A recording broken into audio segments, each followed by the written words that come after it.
Bab 3609. Tidak ada yang perlu mati. Seperti yang diharapkan, bahkan jika mereka mendarat di tanah, orang-orang ini tidak akan menoleh ke belakang.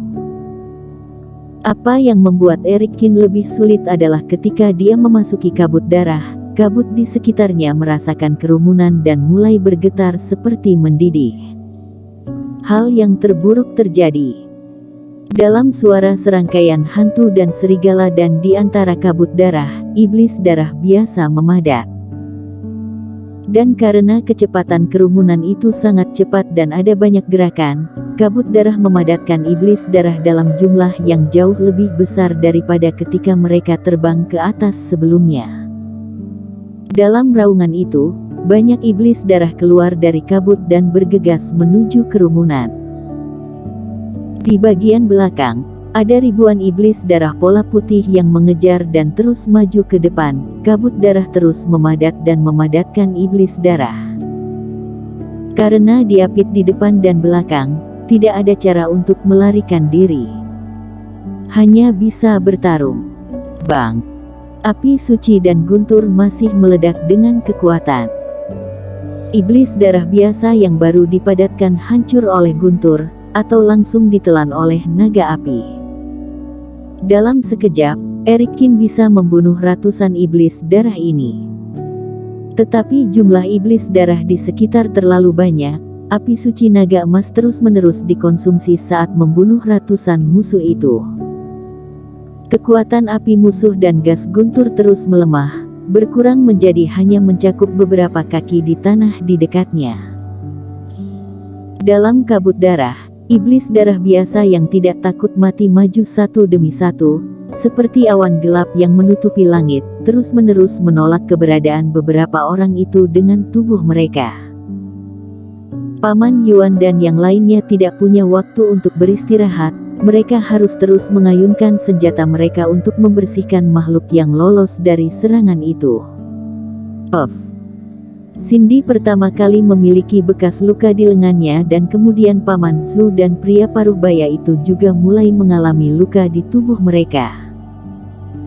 Bahkan Paman Yuan mulai terengah-engah dan iblis darah terus-menerus dibombardir sampai mati, berubah menjadi kabut darah dan bubar. Erikin tidak bisa menjaga lingkungan sekitar, mereka adalah garis pertahanan terakhir. Yuda Luo dan Surya Chen, yang mengikuti Erikin juga menjadi pucat untuk sementara waktu. Mereka hanya memiliki ide untuk melarikan diri sekarang dan tidak memiliki niat untuk bertarung. Dan saat jumlah iblis darah meningkat, meskipun semua orang masih bisa mendorong maju, kecepatannya melambat, seolah-olah mereka terjebak dalam rawa. Erikin, iblis darah pola putih di belakangnya, semakin dekat. Selama pertarungan, ketika dia menoleh dan melihat ke belakang, pupil mata Paman Yuan menyusut dan dia langsung berteriak. Iblis darah pola putih tidak pernah menyerah untuk mengejar dan saat beberapa orang melambat, iblis darah ini mengejar dan semakin dekat, dengan jarak hanya kurang dari 10 meter.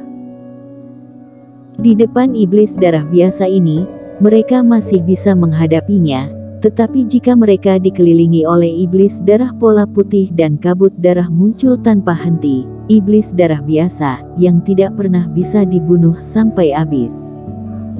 Mereka benar-benar tidak punya cara untuk bertahan hidup lagi nantinya. Yang lebih buruk adalah beberapa orang telah mengkonsumsi banyak energi dan sekarang lengan mereka mulai gemetar. Teman seiman Qin, aku masih memiliki beberapa reiki di tubuhku dan energi jiwa dewa juga penuh. Aku akan keluar dan meledakkan tubuh Taoisku, yang dapat memberikan sedikit waktu beristirahat. Aku hanya memohon, jika kalian berhasil pergi, kirim pesan ke Kaisar Iblis Kera dan keturunanku, setidaknya beritahu mereka di mana aku meninggal.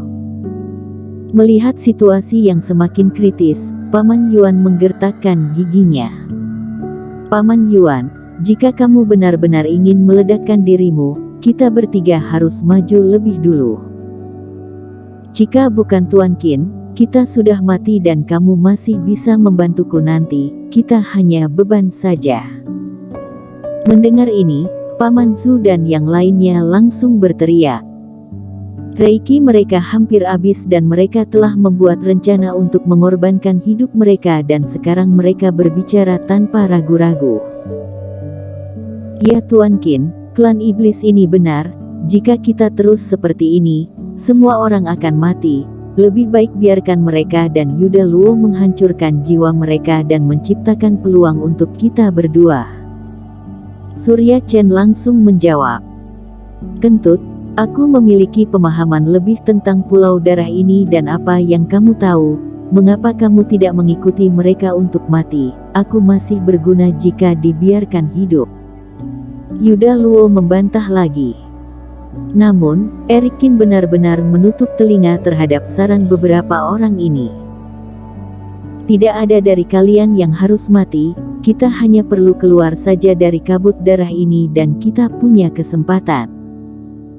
Dan kalian berdua, pergi bertarung dengan Paman Yuan dan yang lainnya. Jangan berpikir bahwa kalian bisa santai karena kalian terluka parah. Jika kita terjebak, aku akan membuang kalian bersama dulu, lalu kita semua akan mati bersama." Dengan wajah dingin, Erik Qin mengangkat tangannya dan melemparkan 2 barang dewa dan beberapa pil dewa untuk Surya Chen dan Yuda Luo. Kedua bajingan ini, yang terluka parah sebelumnya, istirahat dan bersembunyi di belakang Paman Yuan dan yang lainnya. Apakah mereka benar-benar menganggap diri mereka sebagai pemimpin? Ketika Erik Qin berbicara dengan nada mengancam, raut wajah mereka berdua terlihat sedikit tidak enak dipandang. Tetapi mereka juga tahu bahwa situasinya dalam krisis sekarang, jadi mereka mengambil pedang dan tidak mengatakan apa-apa. "Hehe, Surya Chen, kamu bilang dia menantumu, tampaknya bukan seperti itu." Yuda Luo mencibir dengan suara rendah. "Diam." Surya Chen juga mengangkat kelopak matanya dan dia juga sedikit bingung. Dia hanya melihat Erik Qin dan dia tidak tahu bagaimana Clarence sekarang. Memaksa Surya Chen dan Yuda Luo untuk bergabung dan ketika mereka terbang ke bawah, Erik Qin juga memberi mereka pil dewa. Sekarang keduanya memiliki sedikit lebih banyak kekuatan bertarung dan situasinya menjadi sedikit lebih baik. Tapi hanya sedikit lebih baik. Tubuh Paman Yuan juga mulai terluka, sedangkan Yuda Luo dan Surya Chen melawan sambil menyemburkan darah. Pada titik ini, tidak peduli seberapa berat usaha mereka menyisakan kekuatan, mereka akan mati, jadi demi hidup mereka sendiri, mereka tidak berani bermalas-malasan lagi. Saat jumlah iblis darah di sekitarnya meningkat, iblis darah pola putih di belakang telah mengejar lebih dekat. Kelompok iblis darah hitam, seperti naga, membuka mulutnya yang berdarah dan melahap beberapa orang. "Tidak, kita tidak bisa menahannya lagi." Surya Chen meraung. Iblis darah sangat padat dan meskipun mereka sudah berusaha sekuat tenaga, tetapi mereka tetap tidak bisa menyelesaikannya. Di mata Erik Qin, semangat juang juga mengembun hingga ekstrim. Ketika para iblis darah yang mengejar masih berjarak 3 meter darinya, Erik Qin tiba-tiba melambaikan tangannya ke belakang. Sesuatu yang padat, seperti belalang, tersebar di semua tempat. Ini semua jenis mantra spiritual dan piringan formasi yang diperoleh dari para kultivator yang terbunuh di dalam tas penyimpanannya sendiri. Sekarang keluarkan semuanya dan lemparkan ke iblis darah pola putih ini. Iblis darah ini diubah dari aura aneh, jadi benda seperti pil racun tidak efektif, tapi jimat atau piringan formasi dan reiki semacam ini secara langsung diledakkan pasti akan ada efeknya. Tetapi tidak ada waktu untuk menguji barang-barang ini dapat menimbulkan berapa banyak kerusakan. Singkat kata, Erik Qin tidak ragu-ragu dan langsung meledakkan puluhan ribu mantra spiritual dan piringan formasi. Boom, boom, boom.